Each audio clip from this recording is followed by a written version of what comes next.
What? నల్లగా ఉన్న south Indians మీద బీసీసీఏ వివక్ష చూపిస్తుందా? వీడియోని చివరి వరకు చూడు. ఈ ఫోటోలో కనిపిస్తున్న వ్యక్తి లక్ష్మణ్ శివరామకృష్ణన్ గారు, the great Indian former spin bowler. At the same time 2 దశాబ్దాలకు పైగా కామెంటరీ అందిస్తున్నారు, క్రికెట్ కామెంటరీ. ఆయన ఎక్స్లో నేను రాజీనామా చేస్తున్నాను అని చెప్పేసి పోస్ట్ పెట్టారు. ఎందుకు అని అడిగితే, 23 సంవత్సరాల నుంచి నేను క్రికెట్ కామెంటరీ ఇస్తున్నాను, ఒక్కసారి కూడా నన్ను టాస్ వేయడానికి పిలవలేదు. ఎందుకు పిలవలేదు?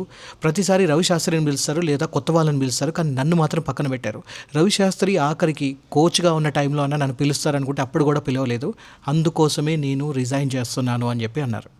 వెంటనే ఒక నెటిజన్, సార్ మీరు నల్లగా ఉన్నందుకే మిమ్మల్ని పక్కన పెట్టారేమో అని చెప్పంటే, ఎస్, అందుకోసమే నన్ను పక్కన పెట్టారు, ఇది ప్యూర్లీ కలర్ డిస్క్రిమినేషన్ అని చెప్పి అన్నారు. మరి మీరేమనుకుంటున్నారు? బీసీసీఐ ఎలాంటి పనులు చేస్తుందా? కామెంట్లో చెప్పండి.